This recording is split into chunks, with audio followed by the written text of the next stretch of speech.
Introducing the brand new Price Chopper Rewards, packed with new ways to save and new ways to spend your savings. Watch your savings add up every time you shop. Whether you spend a little or a whole lot. Just check your Price Chopper app to see the offers we have for you this week. Then choose to spend them at checkout or at the pump. Download the Price Chopper app now and start saving today.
Up the middle, on his feet.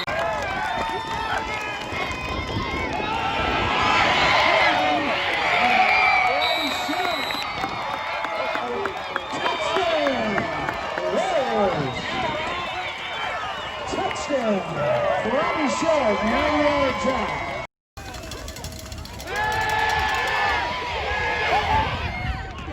Complete to Devers.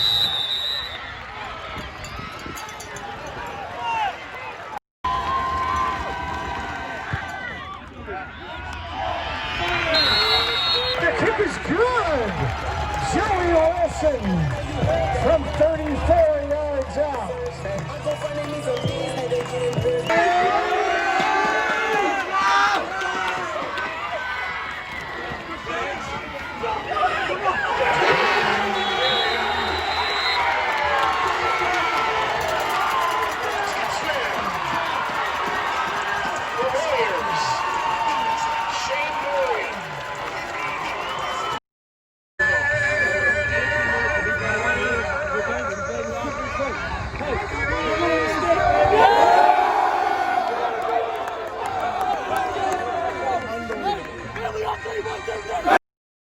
Press KC here with St. Pius X coach Anthony Simone after a 31-14 semifinal victory against Palmyra that propels you guys to the state championship. Your first since 2002 as a program. How incredible is this moment for everything that you guys have accomplished this year and are going to hopefully win the thing next week? I can't really describe it right now. It's I don't think it's really sunk in, but so proud for the school.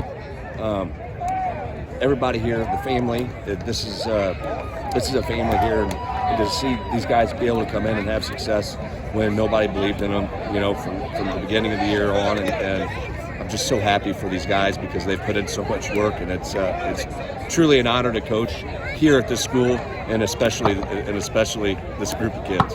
What an incredible second half performance by you guys. Tied 14-14 at halftime. You scored on your first 3 offensive possessions. Lockdown defense, just a really complete effort. What made the difference coming out of the break that allowed you guys to just really execute so well and put the game away? Well, we put everything in perspective. So the first half, from a game standpoint, we dominated the first half. So defensively, we dominated it, and offensively, we did a good job moving the ball. we just gave up a couple big plays there where their quarterback threw a perfect pass, and they've got, a 6'5" receiver who is a next level talent, and he threw a perfect pass to him, and my guy was in great coverage, but we just, perfect pass. But and then they had the double flea flicker pass that caught us.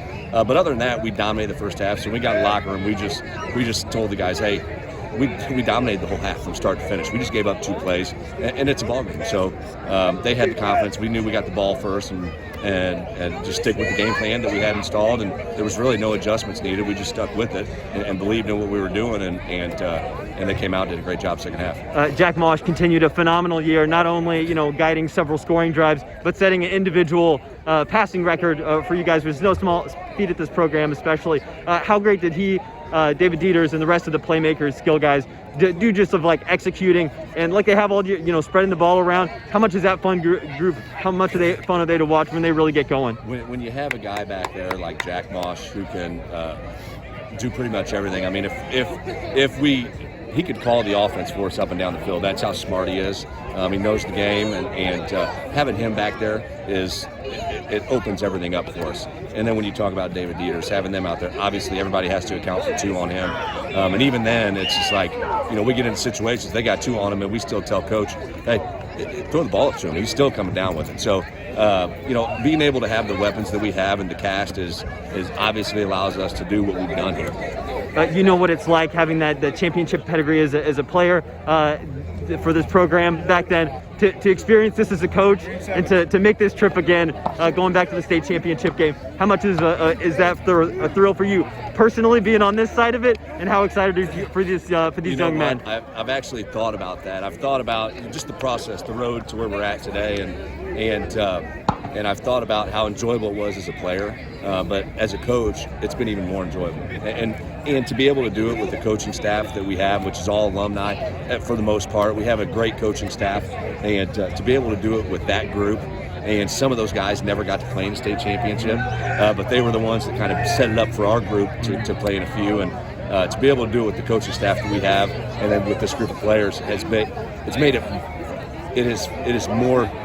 been more enjoyable as a coach, I think.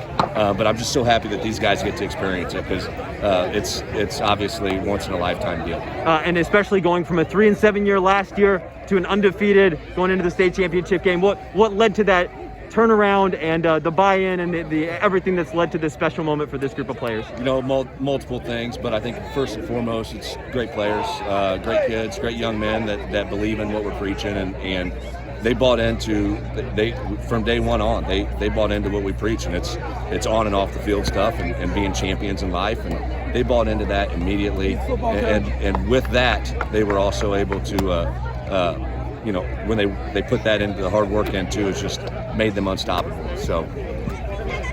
There we go. Preps KC here with St. Pius' Jack Mosh and David Dieters after a 31-14 semifinal victory, propelling St. Pius to the state championship game. Jack, how much of a thrill is this for you guys as a program, making your first state championship appearance since 2002, I think? Is that correct? Yes, sir. I mean, how much of a thrill is this moment for you? I saw everybody's getting emotional on the field in the last minute of the game. How huge is this? It's really amazing. We've been working every night since January. I mean, we were 3-7 last year. Nobody respects us. We just want our respect, and I think we earned it now. One more to go, though. Absolutely. Great offensive performance for you guys, especially after halftime. It was a tie game, 14-14. They really came back with a vengeance, but you guys just really controlled it after what made the difference coming out of halftime to be able to score on your first 3 drives and really put this thing away? Well, I think we knew we dominated that entire half, and they had 2 big plays at the end of the half, and that's all they had. So we knew it was our game to win. So we knew we had the upper hand, and we could come out and put it on them. Was there that sort of confidence of just sort of take a deep breath and get back to what you guys do? Was there a little bit of, I don't know, there wasn't any panic in your guys' demeanor? You just came out and kept doing what you do? No, I think we just came together as a team, and we play as a team. I don't think anyone can beat us. Yeah, outstanding defensive effort for you guys as well. I don't think they crossed half field after halftime as well. I mean, was that just that lockdown defense? How crucial has that been, not only all year, but especially to close this game out? Well, I mean, it's huge. Whenever your offense, they just need to score a few, and that defense can hold them. I mean, it really just makes the game that much simpler. What has led to this culture change for you guys and being able to turn things around, keep this undefeated season going, and get to the championship game? Talk about going 3-7 last year. What was made the difference from a belief, from a buy-in standpoint, that has led to this, incredible journey that you guys are continuing? I think everyone bought in, and I think Coach Simone is the best coach in the city, without a doubt, the best coach in the city. And how, especially as a senior class like David, how much of a thrill are you guys ready to keep this thing going and hopefully win it all next week? Well, I mean, for the last 4 weeks, we've been knowing it could be our last game, and that's just the mentality we've been having. And we come out and we fight our heart out, and we leave it all on this field.